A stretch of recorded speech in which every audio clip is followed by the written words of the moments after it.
Hoje nós vamos ler uma passagem que se encontra lá no capítulo 2 de Atos. Você pode abrir enquanto o povo me socorre aqui. Atos, capítulo 2. Nós vamos ler do verso 37 ao 42. Atos, capítulo 2, 37 a 42. Vamos ler. Quando ouviram isso, ficaram muito comovidos e perguntaram a Pedro e aos demais apóstolos: que faremos, irmãos? E Pedro respondeu: arrependam-se e cada um de vocês seja batizado em nome de Jesus Cristo para a remissão dos seus pecados, e vocês receberão o dom do Espírito Santo. Porque a promessa é para vocês e para os seus filhos, e para todos os que ainda estão longe, isto é, para todos aqueles que o Senhor nosso Deus chamar. Com muitas outras palavras deu testemunho e exortava-os dizendo: salvem-se desta geração perversa. Então os que aceitaram a palavra de Pedro foram batizados, havendo um acréscimo naquele dia de quase 3.000 pessoas. E perseveraram na doutrina dos apóstolos e na comunhão, no partir do pão e nas orações. Em cada alma havia temor, e muitos prodígios e sinais eram feitos por meio dos apóstolos. Todos os que criam estavam juntos e tinham tudo em comum. Vendiam as suas propriedades e bens, distribuindo entre todos, à medida que alguém tinha necessidade. Diariamente perseveravam unânimes no templo, partiam pão de casa em casa, tomavam suas refeições com alegria e singeleza de coração, louvando a Deus e contando com a simpatia de todo o povo. Enquanto isso, o Senhor lhes acrescentava dia a dia os que iam sendo salvos. Até aí. Vamos orar mais uma vez? Senhor, obrigado, Pai. Obrigado pela Tua graça, pela Tua misericórdia que se renovaram mais uma manhã. Obrigado porque sabemos que as nossas expectativas estão em Ti. Nos achegamos diante de Ti nessa noite mais uma vez, pedindo para que o Teu Espírito Santo ilumine o nosso entendimento, traga luz à nossa mente, ao nosso coração, nos fala por meio da Tua palavra, Pai. Nós queremos ser transformados, mudados, queremos sair daqui mais esperançosos, encorajados, crendo cada vez mais na Tua providência, crendo cada vez mais na Tua soberania, crendo cada vez mais no Teu plano eterno. Em nome de Jesus, fala ao nosso coração, nós Te pedimos. Amém. Amém, irmãos. Um começo conturbado aqui essa noite. Lemos essa passagem de Atos, capítulo 2.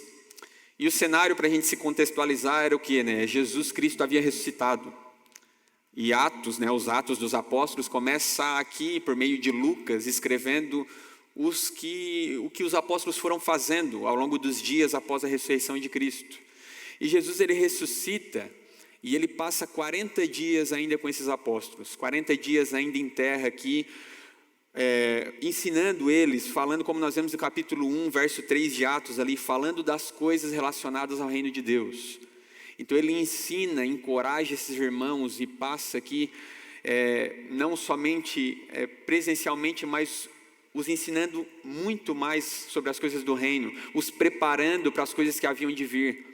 Eles viriam passar ali por tempos de perseguição, por tempos do início da igreja primitiva, e naturalmente haveria resistência dali para frente. E nós pregamos alguns domingos atrás sobre a negação de Pedro, e aqui o texto que lemos é 50 dias após aquela negação de Pedro, mas que ele também é restaurado, como lemos naquela praia, para a glória de Deus. E ele prepara esses irmãos para essa missão. E o capítulo 1, ali no verso 4 e 5, diz assim: não se ausentem de Jerusalém, mas esperem a promessa do Pai, porque João batizou com água, mas vocês serão batizados com o Espírito Santo dentro de poucos dias. E acrescentou no versículo 8: mas vocês receberão poder ao descer sobre vocês o Espírito Santo, e serão minhas testemunhas, tanto em Jerusalém como em toda a Judéia e Samaria e até os confins da terra. Nós podemos ler ali que após essas palavras, Jesus Cristo ele sobe aos céus, após o versículo 8 em diante. Irmãos, imagina essa cena fantástica, de ele dando, falando essa promessa aos seus discípulos, falando para que eles aguardassem em Jerusalém que em algum momento o Espírito de Deus desceria até os seus corações. Imagine esse momento de virada, né? De chave, uma virada da história da humanidade. O momento em que o Espírito Santo, aquele prometido, aquele mesmo que prometeu que ele ascenderia aos céus, mas ele enviaria outro, o Consolador. É o momento em que o Espírito Santo viria sobre os corações, como nunca havia acontecido, né, em toda a terra. Nós vemos o Espírito Santo habitando esporadicamente em alguns momentos da história no Antigo Testamento, mas nunca como selo e penhor, como nós vemos agora no Novo. Aquele Espírito Santo que é a própria certeza do retorno de Jesus Cristo e da nossa salvação, que ele mesmo fala na carta aos Efésios, selo e penhor sobre nós. Fomos selados com o Espírito Santo. Ele é o fato de que fomos regenerados, é o fato de que um dia o próprio Cristo voltará para nos buscar. Então ele ascende aos céus. Enquanto ele está ascendendo aos céus, aqueles homens estão com os olhos fixos em Jesus Cristo, e as nuvens cobrem ele ao ponto de que eles não enxergam mais, e aparecem 2 homens de branco ao seu lado, e falam: o que vocês estão olhando para cima? Aquele que falou que iria, ele também voltará para buscar vocês. Imagina essa cena, irmãos, que coisa maravilhosa. Eu ali já ia estar, eu não ia aguentar os 2 homens de branco ao meu lado, né? Ia ser algo tremendo, espetacular da parte de Deus. E ele fala para esses irmãos: aguardem a vinda do Espírito Santo sobre seus corações em Jerusalém. E esses homens vão, e eles ficam 10 dias reunidos no templo, nas casas, na comunhão, e eles ficam orando e aguardando com expectativa. E nós vemos no capítulo 2, verso 1 ao 4, ele diz assim: ao cumprir-se o dia de Pentecostes, estavam todos reunidos no mesmo lugar, e de repente veio do céu um som, como de um vento impetuoso, e encheu toda a casa onde estavam assentados, e apareceram, distribuídas entre eles, línguas como de fogo, e pousou uma sobre cada um deles. Todos ficaram cheios do Espírito Santo, e passaram a falar em outras línguas, segundo o Espírito lhes concedia que falassem.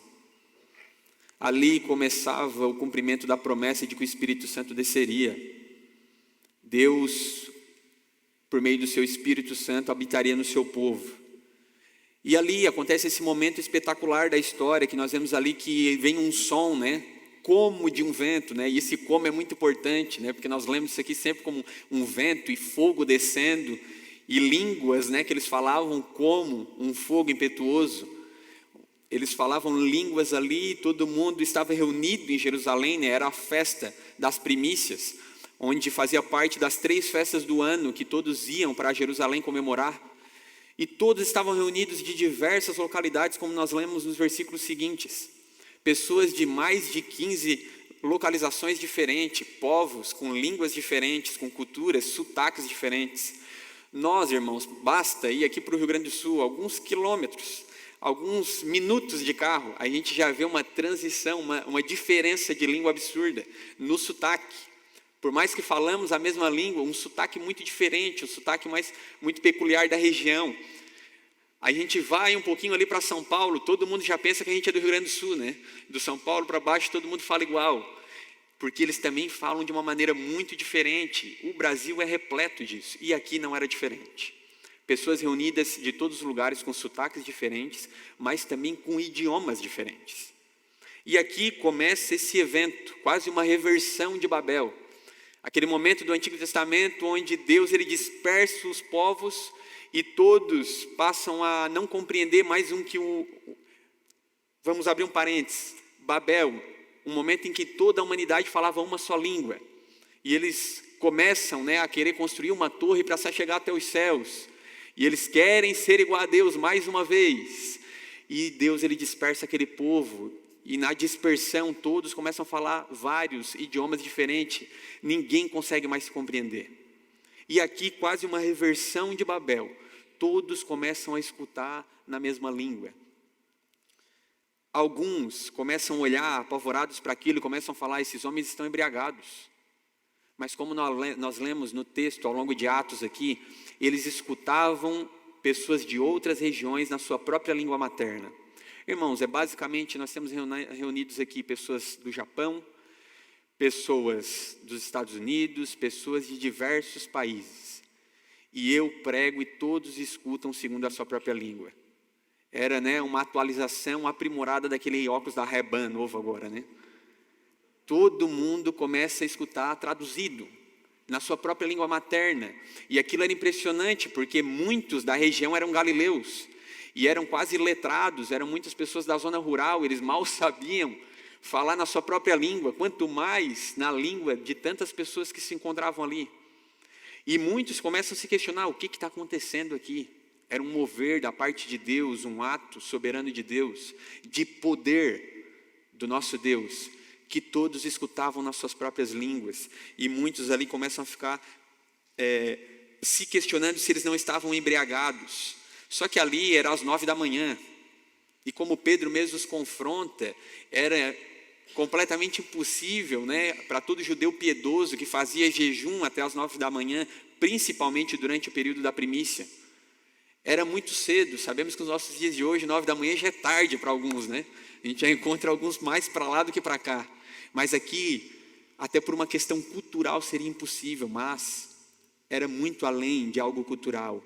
Era um mover do poder de Deus, uma promessa que Jesus Cristo havia feito, de que o Espírito Santo desceria sobre eles. E Pedro explica aqui para aqueles irmãos: ninguém está embriagado, muito pelo contrário. Vocês, que muitos eram judeus e prosélitos convertidos ao judaísmo, lembram da profecia de Joel. O que está se cumprindo aqui é a profecia de Joel, que falaria que nos últimos dias o Senhor derramaria o seu Espírito sobre toda a carne. E eles veriam aquele cumprimento da promessa de Deus por meio do profeta Joel. O Espírito Santo descendo sobre eles, uma prova visível do poder de Deus. E Pedro, ele se levanta ali e começa uma pregação para aqueles irmãos, aquela pregação que nós conhecemos aqui como a primeira pregação talvez da igreja, a primeira pregação da inauguração da igreja primitiva. E por meio dessa pregação, ele começa falando ali, nós vemos o versículo 22 e 23, varões israelitas, escutem essas palavras: Jesus, o Nazareno, varão aprovado por Deus, entre vocês com milagres, prodígios e sinais, vocês o mataram, crucificando-o por meio das mãos de homens maus. Irmãos, imagina o sermão de Pedro. Ele começa a falar quem era Jesus Cristo, o Deus encarnado, aquele que executou diversos milagres e prodígios por meio da própria mão do Deus poderoso. Ele fala que ele é o próprio Deus encarnado. Vocês testemunharam isso, vocês testemunharam ele mesmo ascendendo aos céus. E ele fala: esse mesmo, vocês o mataram. Eram os mesmos que gritavam crucifica-o, eram aqueles que estavam ali presentes. Vocês os mataram por meio das mãos daqueles homens maus. A culpa, o saldo devedor não estava só sobre aqueles que disseram a sentença. Estava sobre aqueles ali que, por meio das suas palavras, ações e berros de crucificam, tinham tamanha responsabilidade. E ele não parou por aí, o versículo 24, ele diz assim: Deus o ressuscitou rompendo os grilhões da morte. Deus Pai o ressuscitou dos mortos, porque a morte não era capaz de detê-lo.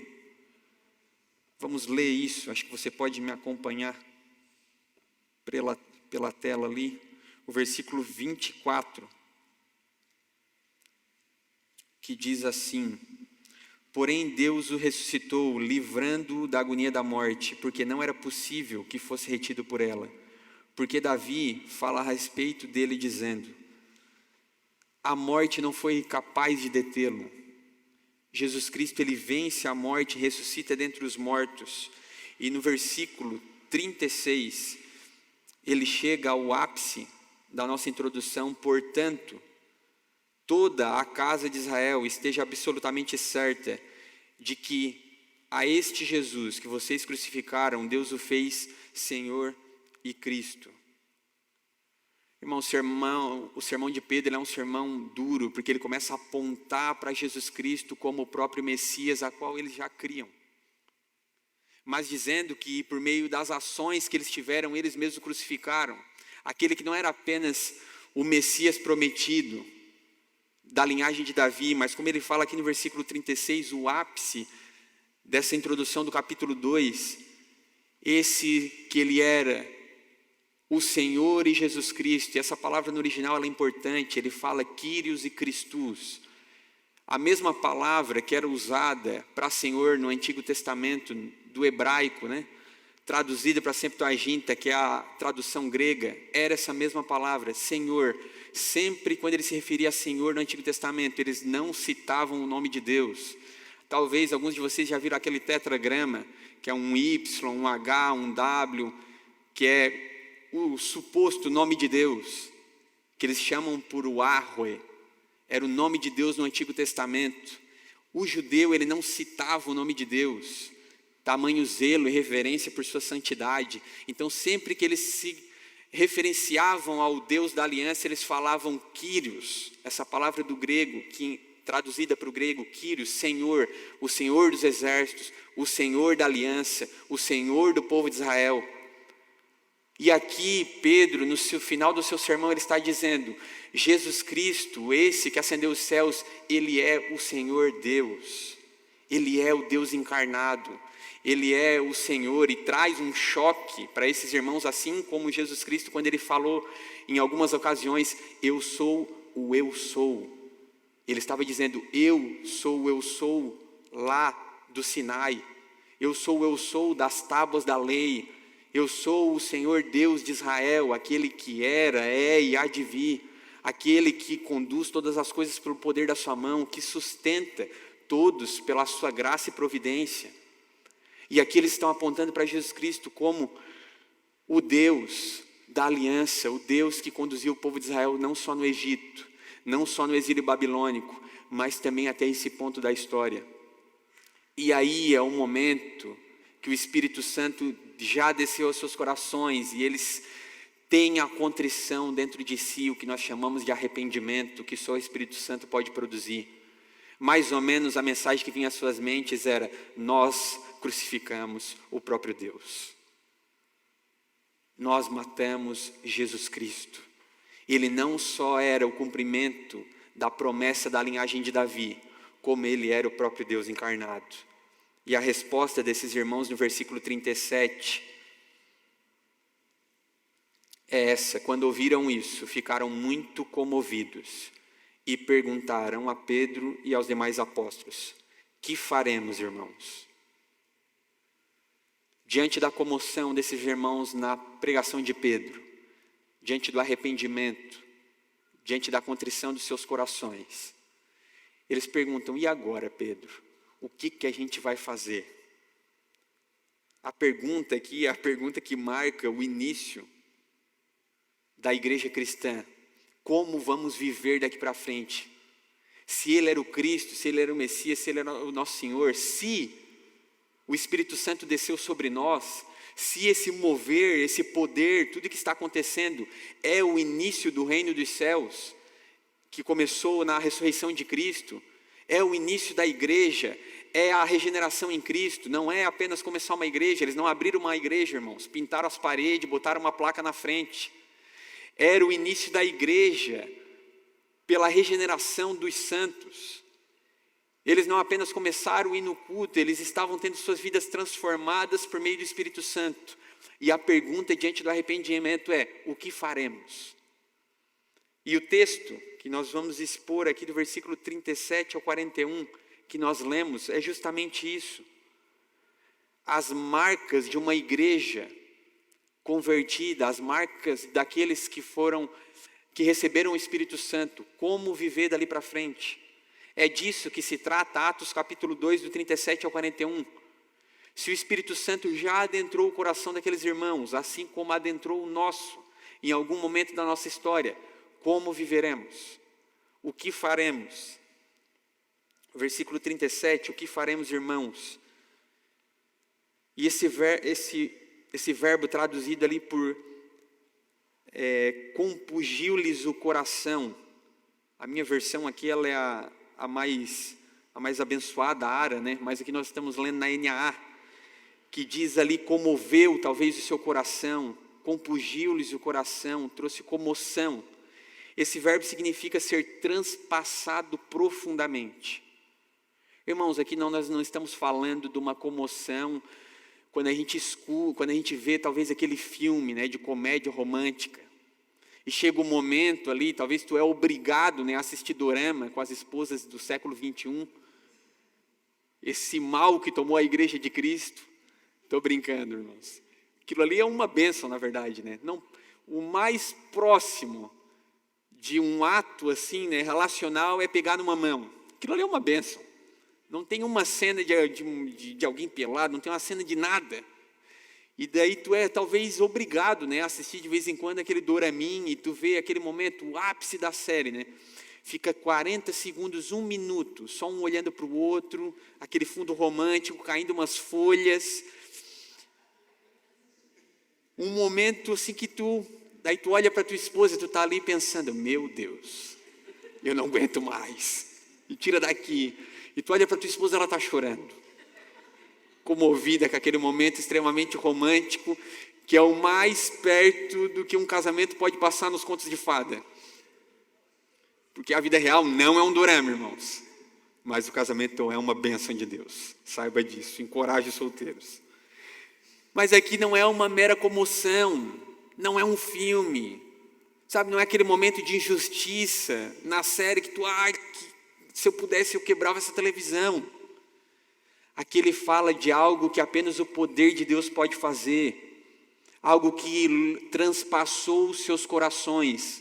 Eles escutam a palavra de Deus pregada, como falamos domingo passado, que é o centro da igreja, a palavra pregada com fidelidade e ouvidos atentos. Eles escutam, o Messias, Jesus Cristo, ele era o Cristo, ele era Deus e nós o crucificamos.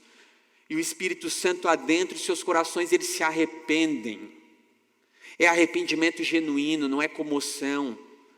Não é apenas ali um momento de tristeza, não é apenas um momento ali de medo ou de preocupação. É um transpassar da palavra de Deus dentro dos seus corações. Essa reação, ela não nasce da retórica de Pedro. Ela não nasce de quanto Pedro poderia manusear aquela pregação por meio dos seus meios homiléticos. Mas nasce da palavra sendo exposta diante de seus corações. Olhe o cumprimento da promessa de Joel. Eles escutavam o Antigo Testamento ao longo dos anos, por gerações e gerações. Eles aguardavam aquele que sentaria no trono de Davi por gerações e gerações. Cada homem que vinha da linhagem de Davi, que assentava no trono de Israel, eles esperavam. Esse será que é o libertador? Esse será que é o Messias prometido? Será que é esse que nos libertará da opressão? Eles esperavam talvez um libertador político, eles esperavam talvez um libertador, um grande general militar. Eles não compreendiam ainda que aquele que viria da linhagem de Davi era aquele que os libertaria de uma prisão muito maior do que uma prisão física. A prisão dos nossos pecados. Aquele que nos libertaria da morte eterna. Aquele que nos transportaria por meio do seu sangue precioso, do império das trevas para o reino da luz do seu Filho amado. É isso que Jesus Cristo estava fazendo. Ali era a palavra de Deus, como nós lemos em João capítulo 16, versículo 8. Ela convence o mundo do pecado, da justiça e do juízo. Então o primeiro milagre de Pentecostes, irmãos, não era um som como de um vento. Não era ali como as línguas sendo faladas, por mais que isso seja um cenário brilhante do poder de Deus. O maior milagre aqui de Pentecostes é a regeneração, o arrependimento desses homens, a contrição dos seus corações, porque só Deus pode transformar um coração de pedra em um coração de carne. Como nós lemos em Efésios, capítulo 2, quando nós estávamos mortos em delitos e pecados, só Deus pode trazer vida a um coração morto, a um coração de pedra. E a pergunta natural ao reflexo disso é: o que faremos? O que faremos diante disso? E o versículo 38 diz: arrependam-se e cada um de vocês seja batizado em nome de Jesus Cristo para a remissão dos pecados, e vocês receberão o dom do Espírito Santo. Irmãos, arrependimento não é apenas remorso. Não é isso arrependimento bíblico. Não é aquele medo que nós tínhamos, né, quando a nossa mãe pegava um chinelo, quando a gente era mais novinho. Eu confesso que a minha mãe, eu não lembro de pegar um chinelo, tá? Fui bem criado na maciotinha. Mas muitos de nós, inclusive o meu filho, eles vão crescer aprendendo um pouquinho o que é a vara, né? O que é uma correção. Em algum momento nós vamos ser presos, né, por ensinar a Bíblia sobre isso, sobre educação aos filhos. Mas a Bíblia fala sobre a vara, sobre a correção. Em algum momento, talvez na nossa infância lá, a mãe ia nos corrigir, porque ela falou: Gustavo, não faça isso. Joãozinho, não faça isso. E o que a gente faz como uma boa criança? A gente vai e faz. Porque a gente é especialista em desobedecer. Porque, pasmem, o pecado já está ali. Você não precisa ensinar o seu filho a ser cínico. Você não precisa ensinar o seu filho a ser chantagista. Ele aprende sozinho. É impressionante. Você olha para ele e você pergunta: de quem que é filho essa criatura? É nosso. E tem a mesma natureza pecaminosa que nós pais. E nós vemos ali, basta ficar um pouquinho, crescer ali, 1 aninho, 2, tu já começa a ver os traços dessa natureza. Ele começa a fazer birra, ele começa a fazer uma chantagemzinha, você pensa, onde que ele aprendeu isso? Né? E talvez você é aquele pai que fica com vergonha na frente dos outros, mas não se envergonhe, meu irmão, isso é a natureza pecaminosa. Talvez falta um pouquinho de correção, mas é a sua natureza. E talvez a hora que você decepciona, vem aquela chinelada e você chora, meu Deus. Ou aquele momento que você decepciona um amigo e você chora, meu Deus, que coisa, como é que foi decepcionar o cara? Mas nem sempre isso é arrependimento. Na grande maioria das vezes, remorso não é a mesma coisa. Aquela tristeza que toma o nosso coração por talvez perder um benefício, por talvez perder algo por meio da nossa falha, ou por ser corrigido, o medo da correção, nem sempre isso é arrependimento. E o que Pedro está dizendo aqui no relato de Lucas em Atos é: arrependam-se. É a palavra metanoia, é a palavra mudança de mente. Um arrependimento que acontece apenas após a regeneração, o que pode levar a um arrependimento genuíno, uma mudança de trajetória. Sabe, aquele momento que você entrou na igreja e não apenas mudou a sua... Agora eu mudei a minha forma de vestir, agora eu mudei o sapatinho, estou usando democrata, antes só andava de chinelo, tal, e tu fica todo aquele crente bonitinho. Irmãos, não tem erro, tá, em usar democrata, eu estou usando aqui. Não tem problema em botar uma roupa bonitinha, não, na verdade é até reverência a Deus. Mas não é uma mudança externa apenas. Não é cortar o cabelinho, ficar todo jeitinho, bonitinho, sabe? Igual o David Leonardo, tudo certinho. É uma mudança de dentro para fora. É uma metanoia, uma mudança de mente. Em algum momento ao longo da nossa história, nós ouvimos a palavra de Deus e a regeneração só vem pelo ouvir. Como crerão se não há quem pregue? Porque a fé vem pelo ouvir. Nós ouvimos Paulo a Romanos. Nós escutamos a pregação fiel da palavra de Deus em algum momento da nossa história, e o Espírito Santo adentra o nosso coração, como desceu sobre esses homens e mulheres em Atos, e muda a nossa direção. Isso é arrependimento, uma mudança de direção. Nós caminhávamos para um lado, e em algum momento nós passamos a caminhar para o outro. Coisas que nós fazíamos, parece que já não faz mais sentido fazer. E coisas que nós não queremos mais fazer, nós passamos a lutar contra elas. E clamar a Deus: Senhor, por favor, me ajuda a viver uma vida piedosa, a viver uma vida de arrependimento. Eu era um mentiroso e eu adorava os benefícios que a mentira me trazia. Mas em algum momento da minha história, os benefícios já não valem mais. Porque a mentira é muito pior do que aquilo de bom que poderia trazer. Eu não quero mais mentir, mesmo que não me traga consequências ruins. Eu não quero mais manipular os meus amigos, mesmo que não me traga consequências ruins. Eu não quero mais fingir que eu sou uma coisa na igreja e que eu sou uma coisa diferente em casa, mesmo que isso não me traga consequências ruins. É o desejo, é a É um coração inclinado à mudança, pela regeneração, por meio de Cristo Jesus. É uma fé obediente. Versículo 39, pois a promessa é para vocês, para os seus filhos e para todos que estão longe, para quantos o Senhor Deus chamar. Todos aqueles que se arrependem, seja batizado em nome de Jesus Cristo para a remissão de pecados, porque vocês receberam o dom do Espírito Santo. Irmãos, o que é o batismo? Nós vamos ter um batismo em breve, para a glória de Deus. Vamos anunciar a data em breve, e se você não é batizado e deseja se batizar, eu vou falar brevemente agora o que é o batismo, para que você entenda ou me procure e converse comigo, para que você possa também se batizar. Ele fala, todos aqueles que se receberam o Espírito Santo, que se arrependem, sejam batizados, porque o batismo ele é um ato visível da nossa fé, do que já aconteceu interiormente. Nós professamos publicamente uma fé que já existe aqui dentro. Então é o ato visível de verdades invisíveis.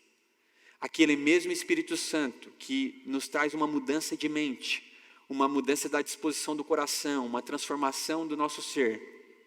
Aquele mesmo que nos gerou fé em Cristo Jesus como nosso Senhor e Salvador. É aquele que eu faço questão de publicamente diante da igreja professar a fé nesse Senhor e Jesus Cristo. Isso é o batismo. É publicamente, diante dos meus irmãos, diante da igreja, diante de Deus, de Jesus e do Espírito Santo, eu proclamar que eu creio nele verdadeiramente pela fé que ele colocou no meu coração. É isso que é o batismo, a inserção na igreja visível de Cristo, dos irmãos que passaram a crer nele por meio da regeneração. Então, em breve, quando nós tivermos aquele batismo, entenda o que está acontecendo ali naquele momento. Nós temos alguém que foi salvo. Nós não temos apenas alguém que começou e a igreja, por mais que seja muito bom, nós temos alguém que foi alcançado pelo Espírito Santo de Deus e teve a sua vida transformada a partir daquele dia. E o que ele está fazendo ali é publicamente diante de nós dizer assim, ele me alcançou. Ele mudou a minha mente, ele mudou o meu coração e tem mudado as minhas atitudes. Não é uma mudança, não se enganem, que esse batismo não virou perfeito, irmãos. Eu estava conversando com o irmão, se você espera para se tornar perfeito, para se batizar, não batiza ninguém. Muito pelo contrário, aquele que tem nos transformado conforme Cristo, é isso que eu estou fazendo, professando a minha fé nele. Amém? Arrependam-se, sejam batizados para a remissão de pecados, aqueles que receberam o dom do Espírito Santo. Pois a promessa é para vocês, para os seus filhos e para todos que estão longe, para quantos o Senhor Deus chamar. A promessa da nova aliança aqui enfatizada, todos aqueles que o Senhor chama, ali ele fala, não só aqueles que estavam ali em Jerusalém, mas todos que vão estar em Samaria, nos confins da terra, sejam judeus, sejam não judeus, sejam gentios, todos os povos.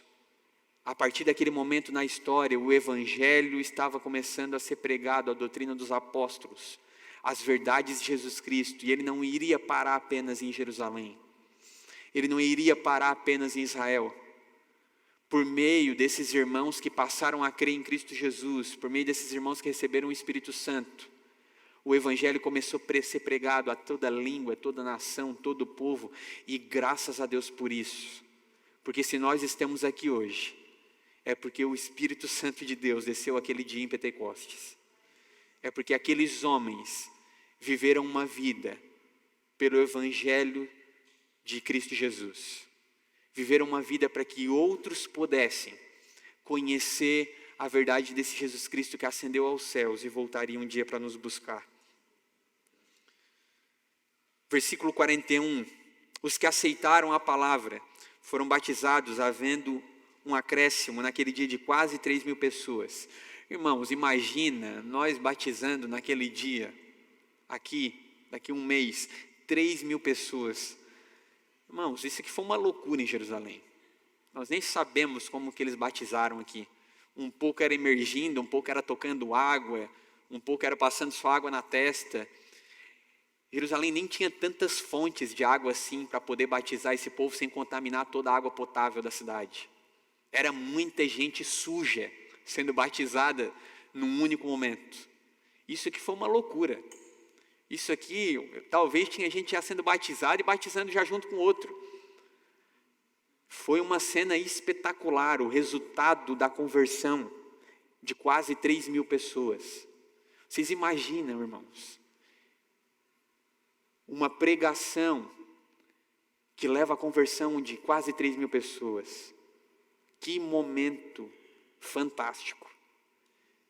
Se existe um momento para o cristão que deve trazer alegria ao nosso coração, é o momento da ceia do Senhor, que nós manuseamos esse sacramento que tanto amamos, que é um momento que o próprio Cristo comunica graça ao coração da igreja, de uma forma espiritual, nutrindo a nossa fé. E o momento do batismo, onde vemos os irmãos sendo acrescentados à família de Deus. Não a viva apenas, não, a família de Deus, ao povo de Deus separado nessa terra para segui-lo, para obedecê-lo, para fazer o seu nome glorificado. É um momento esplêndido, irmãos. Que momento soberano da graça de Deus esse momento aqui.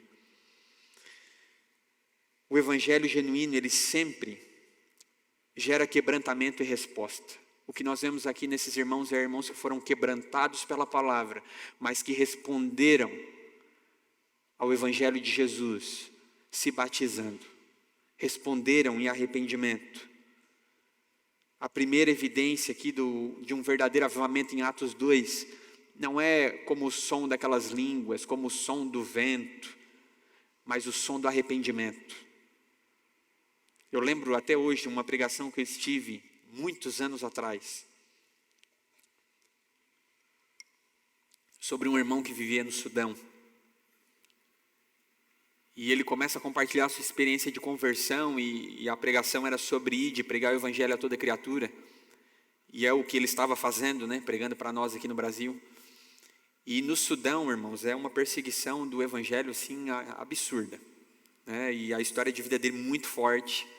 Eles mataram filha, esposa, estupraram na frente dele para ele negar Jesus.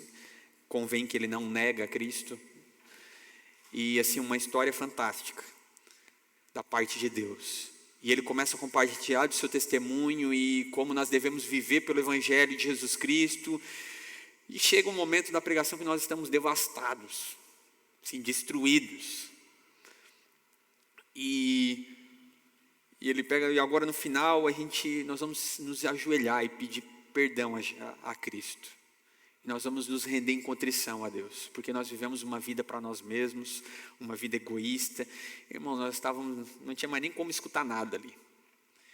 E eu acho, foi um momento muito bacana que, naquele momento, o que o músico ele pensa? Agora é a hora, né? E já pegou e pá, entrou aquele fundinho musical do teclado. E eu lembro que o irmão, né, ele falou, não, para.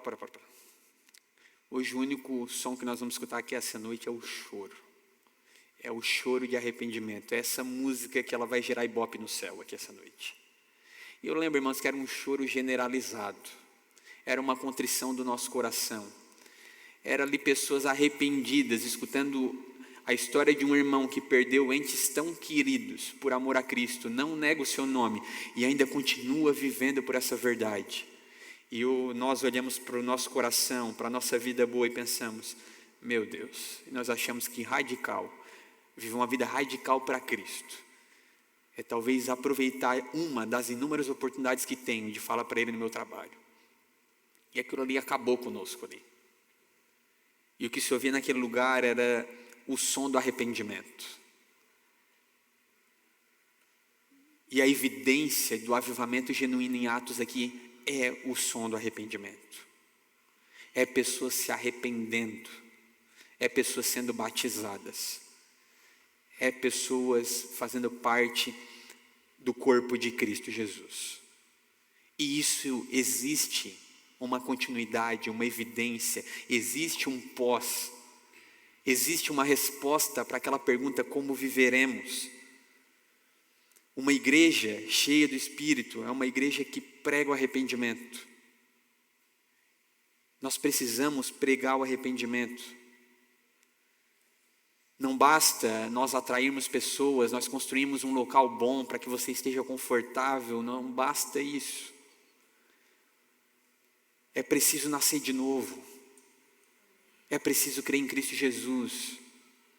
É preciso ter uma metanoia, uma mudança de mente. Para isso que nós precisamos perseverar na doutrina dos apóstolos, pregar o evangelho genuíno. E como esses irmãos viviam após a conversão? Versículo 42 ao 47, que é o bloco final da nossa exposição. Esses irmãos, eles não apenas tiveram uma mudança de vida, isso se tornou uma vida prática. Isso se tornou uma forma de viver. No domingo passado tivemos a oportunidade de falar sobre a palavra e o efeito que ela traz em nós, uma mudança de mente, uma mudança de coração e uma mudança da vontade, cognição, emoções e vontade. Ela muda a nossa mente, ela desce, muda o nosso coração, as nossas emoções. Não basta apenas chegar ao nosso intelecto, precisa chegar às nossas emoções. E vai naturalmente se desencadear na vontade, nas ações, em como vivemos. E é isso que esses irmãos começaram a responder ao arrependimento. Viver uma vida digna do Evangelho de Jesus Cristo. Versículo 42, e perseveravam na doutrina dos apóstolos, na comunhão, no partir do pão e nas orações. Após a conversão dessas 3.000 pessoas, Lucas aqui descreve como elas viviam depois que foram alcançadas pelo Evangelho. Elas continuavam a perseverar. Elas continuavam a perseverar. E essa perseverança é uma insistência, irmãos. É uma insistência. Eles continuavam de uma forma constante. A constância é uma palavra difícil. Nós, no dia de hoje, somos a geração mais inconstante, talvez, da humanidade. Constância. Às vezes a gente olha para a caminhada cristã e a gente pensa quantidade. Me converti, amanhã eu vou orar 22 horas e o dia tem só 24. Aí você pensa, eu vou ler 15 capítulos por dia. E você começa lendo 15 capítulos. E quando vê, você já terminou Gênesis. E daqui a pouco passa um mês e você está lendo 3. E depois passou um ano, se você estiver lendo 1, glória a Deus por isso. Mas a constância muitas vezes não é uma marca nossa. Nós temos que continuar perseverando, insistindo, sendo constantes. E aqui, Lucas fala que esses irmãos convertidos, eles continuavam sendo constantes na doutrina dos apóstolos, na comunhão, no partir do pão e nas orações. Doutrina dos apóstolos aqui, o Evangelho de Jesus Cristo. O conteúdo apostólico, tudo aquilo que Cristo havia ensinado. E para nós, o que seria o Novo Testamento, depois para a igreja primitiva, e o que é para nós hoje a palavra de Deus, a Bíblia inteira, fiel, inspirada, inerrante. Eles perseveravam na palavra de Deus, eles perseveravam na doutrina. Nós precisamos perseverar. Uma marca da igreja convertida, uma marca daqueles que vivenciaram o maior avivamento de todos os tempos, que é a conversão do nosso coração, é perseverar na palavra. Como falamos domingo passado, o quanto é importante a palavra de Deus. Irmãos, nós precisamos ler todos os dias. Nós precisamos ser impactados, influenciados, confrontados pela palavra de Deus, constantemente, diariamente. Nem que seja, o versículo do dia, está lá o aplicativo, Leia, pense, medite. Aquelas caixinhas de promessa não, tá? Ali não tem uma tristeza, só tem coisa boa. Tu nunca puxa uma que fala assim, no mundo tereis aflições. É só coisa boa. Então leia pelo menos, um trecho da Bíblia por dia. Porque se nós não formos influenciados pela sua palavra, impactados pela sua palavra, nós seremos pelo mundo. A gente está vendo uns shorts aqui no YouTube, nós estamos vendo lá alguns posts no Instagram, estamos escutando uma besteira lá por um videozinho de um podcast, no trabalho, no meio às conversas. Nós estamos todos os dias, constantemente nos alimentando de algo. Se não nos alimentarmos da sua palavra, seremos mais parecidos com o mundo do que com o corpo de Cristo. E você lê aquela palavra, lê aquele versículo, e você começa a meditar ao longo do dia. E aquilo ali, o Espírito Santo fala ao nosso coração. Irmãos, isso é uma vida com Cristo. Então esses aqui eram irmãos que eles perseveraram, eles eram constantes na doutrina dos apóstolos. Mas não só isso, eles eram constantes na comunhão. Essa palavra aqui no original, que é além só daquela comunhão que nós vamos ter no final do culto. Aquilo ali é bênção demais. É muito bom depois da ceia a gente partilhar a mesa, com certeza. É bom demais. Mas comunhão, essa comunhão aqui da igreja primitiva é algo que vai além. A marca de uma igreja que impactou o mundo. Perseverar na palavra, perseverar na comunhão. Que comunhão? Vida na vida. Compartilhar a nossa vida com os irmãos. Isso é na segunda-feira, é na terça, é na quarta, é na quinta, é na sexta, é no sábado tomando um café. É no sábado comendo uma carne lá no JP à noite. Uma costela bem gordurosinha. Sabe, é comunhão com os irmãos. É uma mensagem, é uma oração, é servir Ele. Em algum momento da nossa semana. É compartilhar vida em vida. É se importar, é ter empatia. É amar o nosso próximo. É ir além apenas do culto de domingo, é ir além apenas daquela comunhão pós-culto. É viver uma vida em comunidade. E era isso que esses irmãos estavam fazendo, perseverando nessa comunhão. É muito mais que convivência, é compartilhar a vida, fé, recursos. Essa é a comunhão que é fruto direto da comunhão com Deus, que nós vemos em 1 João, capítulo 1, verso 3. Uma comunhão com Deus nos leva a um fruto de uma comunhão com os nossos irmãos. Eles perseveravam também no partir do pão.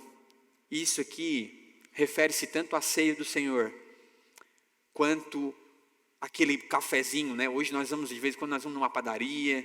Hoje em dia é um pouco mais raro, né? Tem que voltar a esses modos antigos, né? Que tem que tomar um café na casa dos outros. Hoje em dia tem uns irmãos aí que eles mandam a localização até depois, para ver se o cara não vai mais cedo.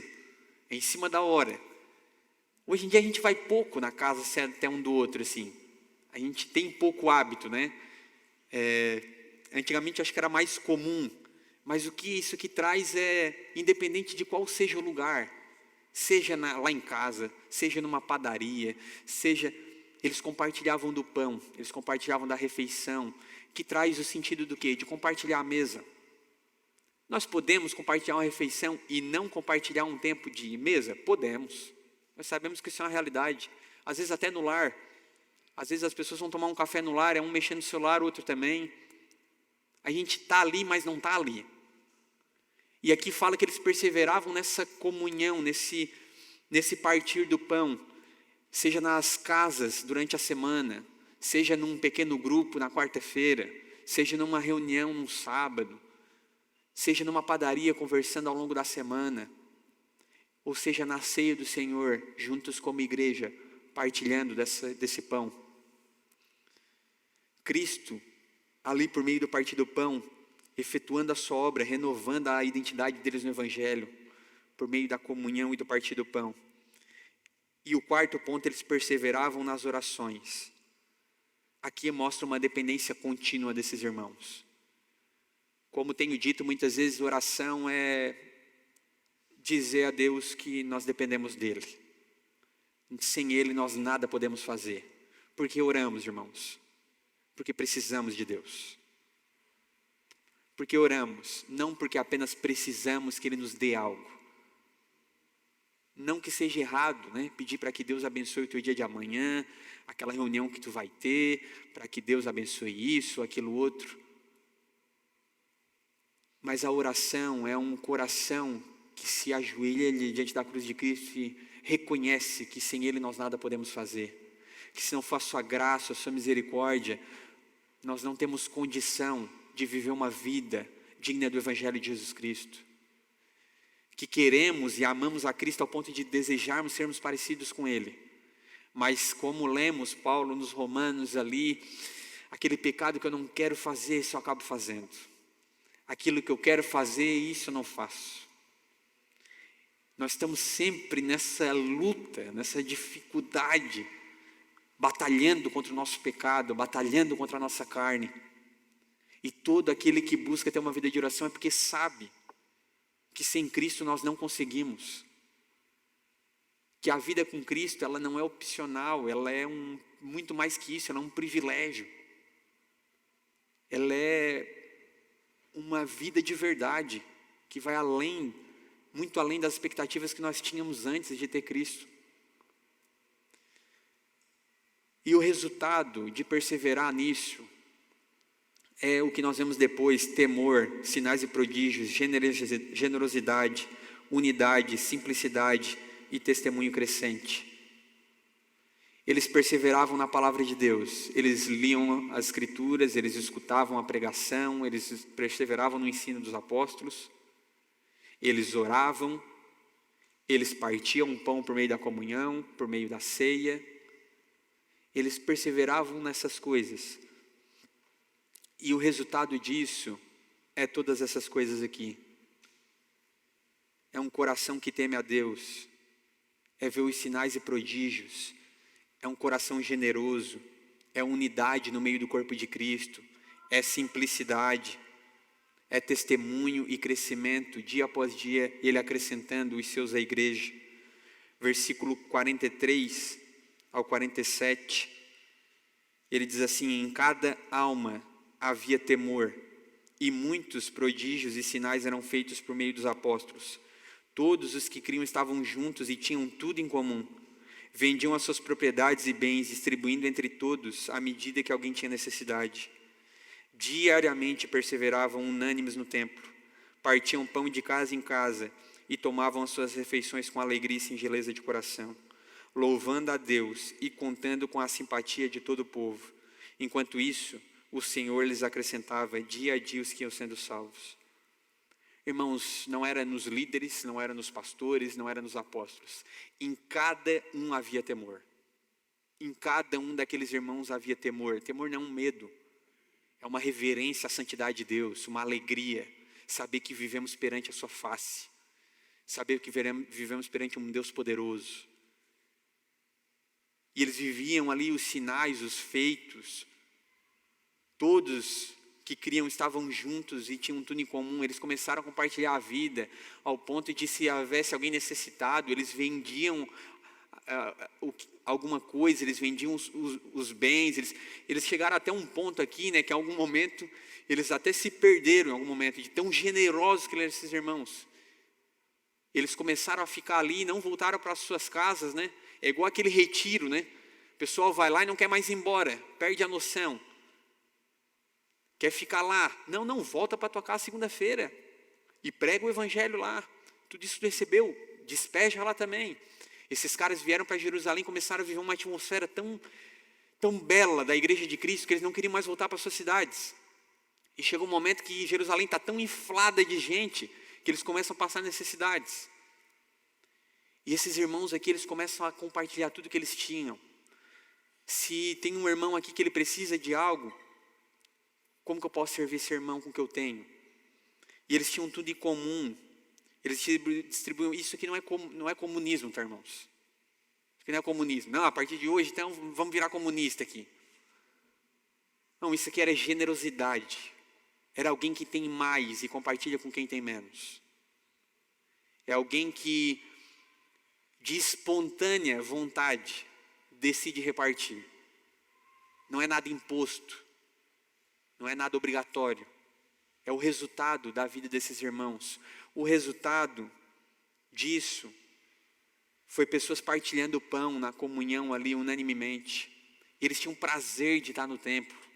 Eles tinham prazer de buscar Deus juntos. Semana retrasada, um pastor amigo meu, ele falou uma frase interessante. Ele falou assim: o cristão que ele não tem expectativa do culto aos domingos, ele não tem expectativa dos céus. ele não tem expectativa numa eternidade com Cristo.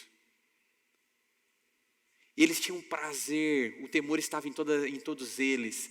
Eles tinham a alegria em compartilhar, eles queriam estar constantemente louvando a Deus juntos. Eles queriam estar constantemente compartilhando do pão juntos. Sabe, aquela comunhão gostosa, que se deixar a gente quer estar toda a vida junto, tocando um violão, falando da palavra, partilhando do pão, no culto aos domingos aqui adorando juntos, cantando as canções com os nossos irmãos, escutando da palavra de Deus, ceando aqui depois, compartilhando do pão ao final, tudo com alegria. Isso não é algo que se produz, isso foi o resultado de pessoas que perseveravam na palavra, na oração, na comunhão.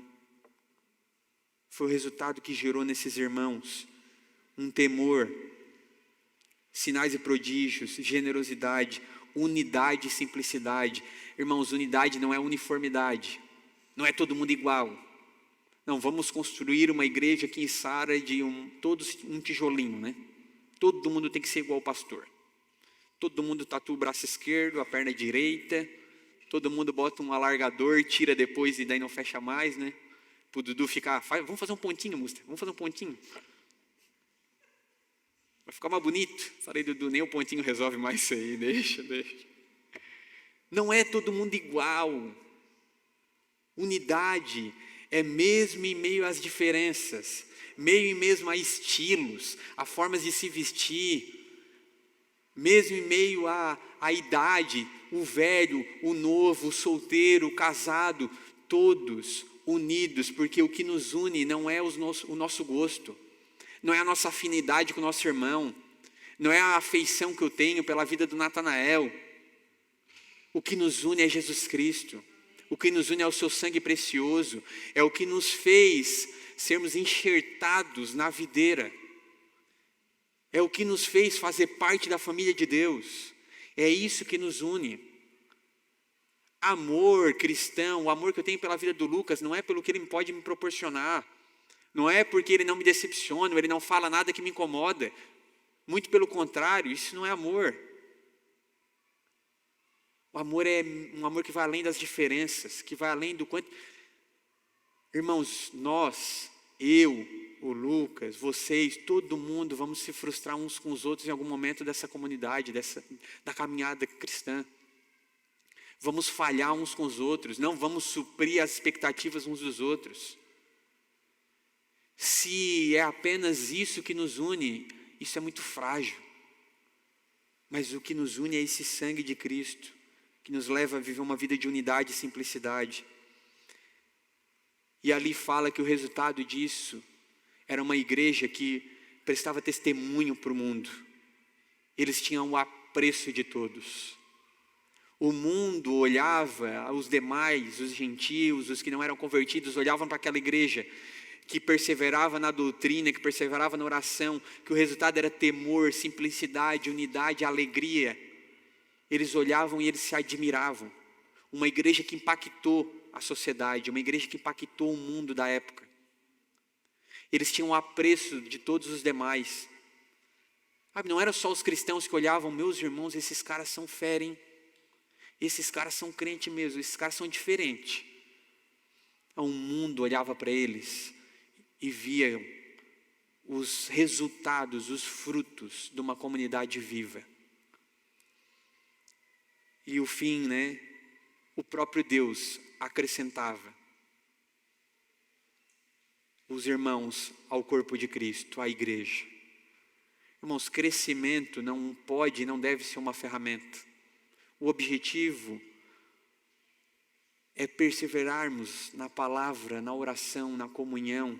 Isso não nos impede de evangelizar, com certeza devemos. Mas o resultado de uma igreja saudável é isso aqui: temor, comunhão, generosidade, amor uns com os outros, unidade. Não é crescimento, mas é fato que uma igreja que apresenta essas marcas, o próprio Deus vai acrescentando ao seu tempo, um a um. E que Ele possa nos ajudar a perseverar nessas coisas, mesa, oração, palavra, comunhão, para que nós possamos ser uma testemunha para o mundo aí fora, que a nossa referência, né, não seja a igreja que tem isso, aquilo, ou que a parede aqui é assim, pintada de preto atrás é melhor, ou porque o louvor toca umas músicas mais agitadas ou não, ou porque usa tal estratégia X. Não. Que o objetivo nosso nem seja que a Viva seja conhecida, nem deve, nem é. Que o mundo, na verdade, possa olhar para nós e saibam que nós somos de Deus. Que nós somos a família de Cristo espalhada pelo mundo. E que vivenciamos e evidenciamos essas verdades. Esse é o nosso desejo. O mesmo Espírito que habita em nós nos chama a perseverar nessas coisas. Avalie a si mesmo como igreja, pessoalmente, como de forma comunitária, se temos perseverado na palavra, na comunhão, na mesa e na oração. O cristão cheio do Espírito, ele não vive de momentos, mas de constância. Como igreja, somos chamados a ser reflexo dessa vida de Atos, que Deus nos ajude a corresponder a isso. Que o nosso amor por Deus, aqui no domingo, o quanto, né, cantamos, né, muitas vezes canções ali, Jesus te amamos, quanto te amamos. Que esse amor vertical resplandeça em um amor horizontal para com os nossos irmãos, na vida comunitária. Esse é o nosso desejo. Porque se falamos que amamos a quem não vemos, né, isso é verdade. Se não conseguimos amar quem vemos, isso é verdade. O que João fala sobre isso? Que Deus nos ajude a crescer nisso. Então o que faremos, irmãos? Arrependimento e fé são faces da mesma resposta interior à graça. Arrependa-se e creia no Evangelho.